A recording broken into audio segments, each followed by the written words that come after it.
Welcome to the second Simile Workshop. Today, once again, I have 3 similes. These are all from the plant short story that I've been working on the stream. So these are just 3 that I think they all need some work. Yeah, well, I'll show you. Okay, so the first one, quicker than the eye could follow. She scooped up the pouch and drew it open with a violent yank, but then withdrew the seed as if holding a soap bubble that might burst. So the sentence itself needs some work because I have drew and withdrew. We're not going to worry about that right now. We want to focus on this.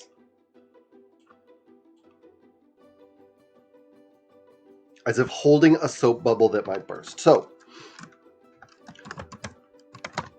the goal for this story is to have all of the figurative language connected to the farm. The farm, farming, at least for now. I haven't really introduced the plant that's part of the story. We've seen the magic seed, but for now I'm trying to use a lot of farming images. So a soap bubble's not bad. It's something that's delicate, and that's how she's holding it. But I wanted to at least brainstorm some other ideas. I'm thinking about the idea that it's valuable. It's valuable, or it's precious is similar. Valuable or kind of fragile. So, valuable. What's valuable on a farm? So we got to think about that. It depends. If you're a kid, what you think is valuable might not be what other people think is valuable. So something like a bird's feather might be valuable to you. A certain, seeing something rare might be valuable, a valuable experience. A single coin could be valuable to a child. So I immediately, when I look at that single coin, I think of a week's allowance or a month's allowance. It could be a specific amount of money. I introduced the idea of a gold tally, which is a kind of currency, very high value in this story, in this world. It could be, this is a birthday present, so presents are valuable, gifts, that's another thing that's valuable.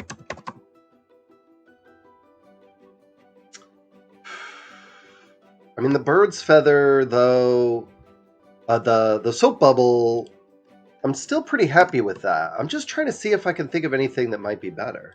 But let's do the contrast. If you're a kid, certain things are valuable. But if you're an adult, if you're a farmer, then the things on the farm that would be valuable are obviously the crops, the animals. I would say especially goods from the animals. New, I'll just put, baby animals. Anytime that a cow gives birth, a pig, a litter of something. Is it a litter of pigs? I don't know. That's a tangent. I don't want to go off on that tangent. Start looking up what you call different groups of animals. Those would be valuable, though, to an adult, to a farmer. What else might be valuable? Sunshine.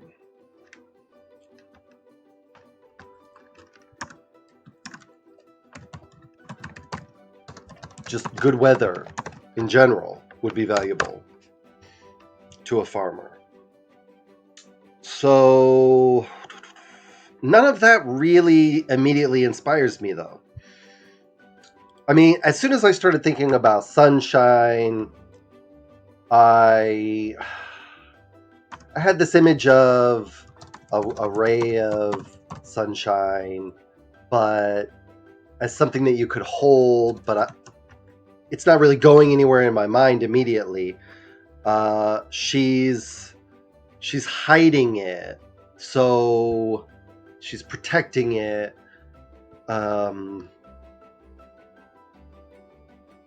Baby animal would definitely fit in there.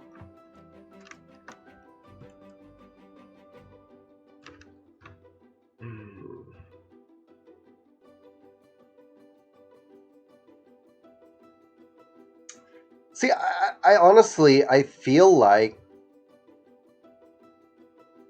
I got exactly what I wanted out of this one when I said a soap bubble that might burst. It's a similar shape to the seed. It's round. Soap bubble, it's rare, it's fleeting. It is going to burst. She's going to have to plant this seed. So the seed's going to kind of disappear. It's going to change into something else. I feel like there's a good connection there. My mind just made the connections. But if I wanted to expand it, this is how I would go about doing it. What else? But let's continue just a little bit further down that road. If we were trying to think of something fragile and we were focusing on the farm, then the building itself isn't really fragile. I think of feelings because of the young children. Their feelings are fragile. Eggs would be fragile. They would have chickens.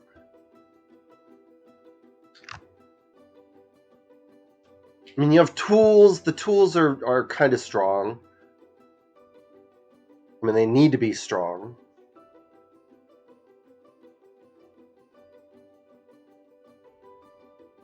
I'm trying to visualize. There are some farms near my house, so I'm trying to visualize those farms.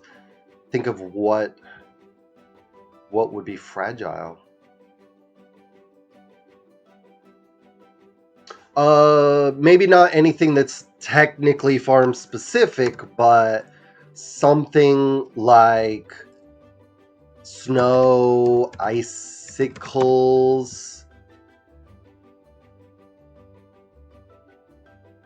That's something that can be easily crushed, stepped on, destroyed, broken off. It can fall.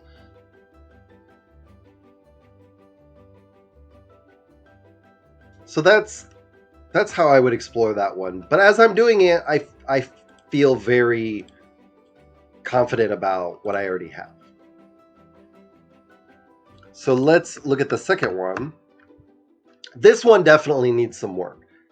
As for you, Rick said, throwing his voice at Nicky like a shackle, stopping him in place. His teenage son had been...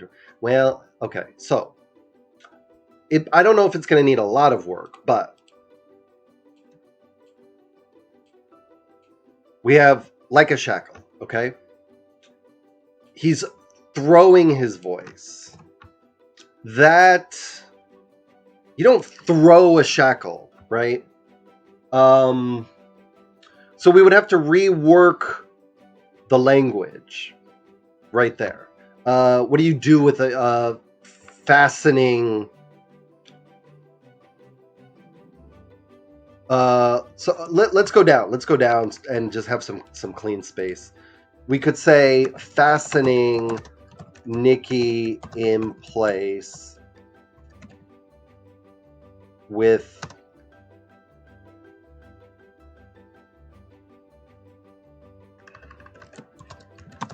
his voice like a shackle.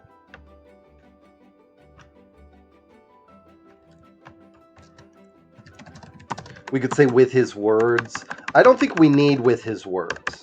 I think it's obvious because we have his voice like a shackle. So that's better. We have fastening and like a shackle.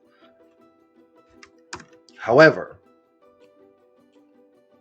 I don't know that you would have shackles on a farm. So if we're trying to keep it tight in that way, we would have to change it. So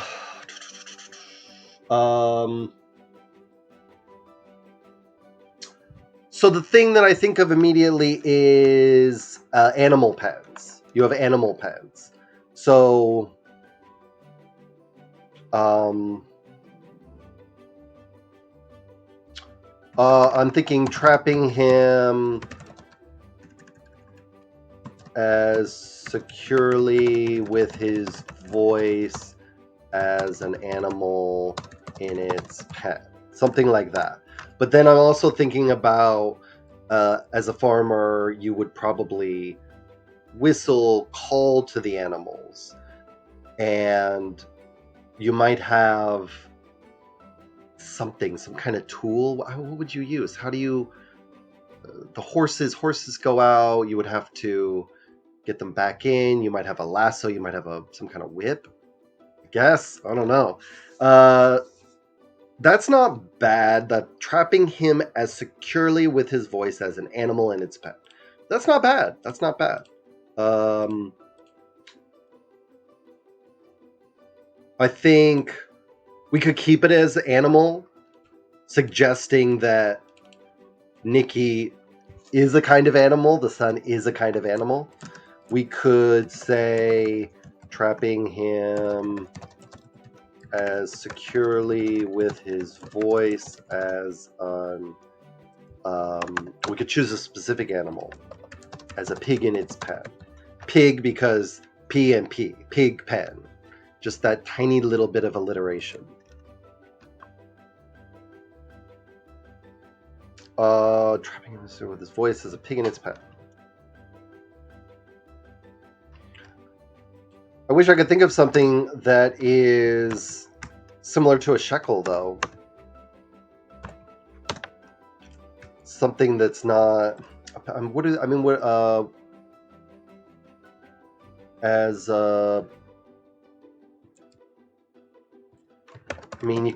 you might have a leash. You would have pens.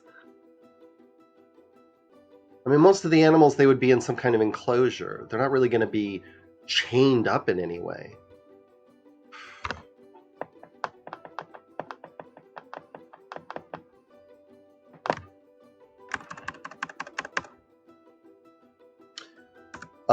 The other way to go with this is if we break away from the farm imagery, which is fine. It was just kind of a goal I set for myself. But if we break away from the farm imagery, then I can immediately... I'm thinking of a way to use the simile to expand the world a little bit. So we could say fastening Nikki in place, his voice like the shackles Rick often saw around the ankles of thieves at the market. So we keep the idea of fastening, we keep the shackles. However, we're expanding the world a little bit. We've seen the market before, so it's in the story, and we're adding the idea that there are thieves. We're also adding the idea of the ankle, because Nikki is trying to go away. The ankle, he's stuck. He's not walking anymore.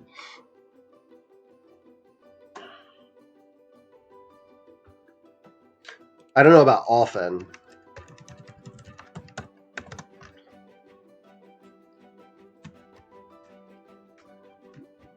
There's another thing I'm thinking of.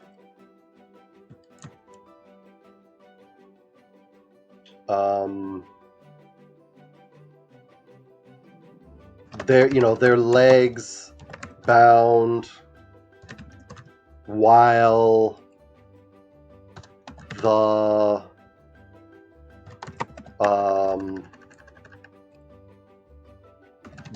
the city guard interrogated them or questioned them. And I'm thinking about that because if I talk about an interrogation or questioning, I think interrogation's stronger. That's kind of what's happening here, I believe. Yes, because Nikki's trying to escape. He's trying to get away before he can be given a bunch of chores to do. I mean, he's not going anywhere. He's at home. He just wants to hide a little bit.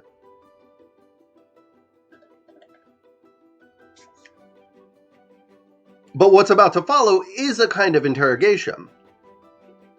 So there's a lot of different ideas that can be introduced through the simile, through the language.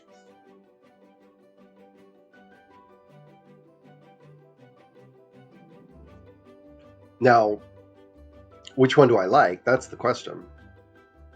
This will need work, obviously. I like a long simile, but I know some people might not. I like a long one if it's doing something interesting. And for me, this is doing something interesting. I mean, there's two ways to go. I do enjoy this image of him as an animal, but there's also, in this part of the story, Rick's going to give Nikki some more responsibility. So comparing him to an animal isn't how Rick is seeing him at this point. He's trying to see him as the man that he has really grown into. So that just makes the animal image a little bit weaker. But then again, I could contrast. I could always see him as an animal, but really he's growing into it. There's so many ways to play around with these things, which is great. That's why I love similes. That's why I love writing in general. Oh, okay. This one, hold on. This one, it's at the very end of part 2. And when I was writing, I was in a silly mood, and I just added suddenly that Rick has a mustache because I wanted him to take a long breath and release it. And I thought when he's releasing it, he could set his mustache hairs shivering or wavering like a centipede's legs, which that's kind of a gross image, him having a centipede on his face. It's just fun to describe mustaches as centipedes, as caterpillars, worms, like big fat worms, grubs, maybe a worm. You can compare it to the hair of other animals, depending on the texture and color of it. Yeah, mustaches are fun. So I just wanted to play with the mustache. I always go to bugs first. A broom. It looks like a broom. The bristles of a broom. Maybe it looks like a bird's tail. Like when a bird's tail opens, it has that sort of, if it's kind of a wedge shape. A wedge shape. It could look like a bird's tail. I'm always thinking of animals. Other things that are on a farm that might be similar to a mustache. Hay, obvious. That's pretty obvious. There would be hay. Are there animals that have mustaches? Pigs have a snout. Horses, they have the long snout. Goats have little beards, right? That would be kind of fun. If you had a goat and his beard, put theirs to shame, or he looked like one of the goats. Maybe not for Rick, but all of this brainstorming when you're working on the similes, these are things I might use later. The idea of a farmer who is a goat farmer and looks like one of his goats. That's kind of funny. That someone would fashion their own appearance after the animals that they're taking care of. But also the contrast that he would have a beard that is longer and puts theirs to shame. This one I'm probably not going to keep. I just wanted to have fun with it. What's something really weird I could compare it to? Maybe somehow the beard looks like a rolled up blanket or something similar to a blanket. It looked like a rolled up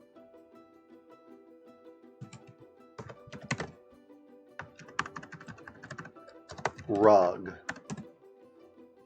with those, if it has the frayed ends where there's all these strings on either side of the rug, so his hairs are all just kind of really crazy looking. That would be pretty weird. It could be anything.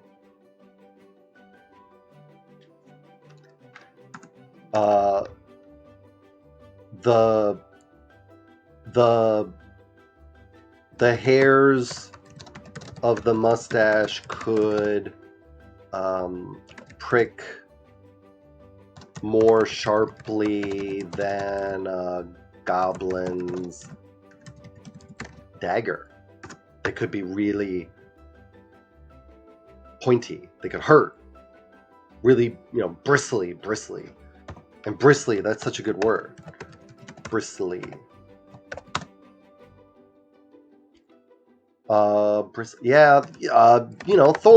Thorns, plant thorns. It could be soft. It could be as soft as a horse's mane. And there's so much you can do with it. You think about the colors. You could do something with the colors, the textures. You can compare it to animals, tools. If we're going to compare it to a tool, it could be the tines of a rake, a mustache that looks like a rake on his face. Which also, I think there's a nice action that you could connect to that. Of that character, him brushing it against his wife's face when he kisses her, or kind of combing it through her hair. That sounds really strange, but this kind of gentle,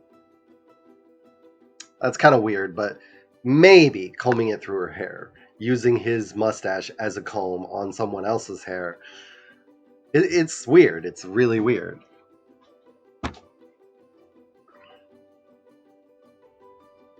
I hope you enjoyed that video. Look in the description down below. There's a lot more that you can find.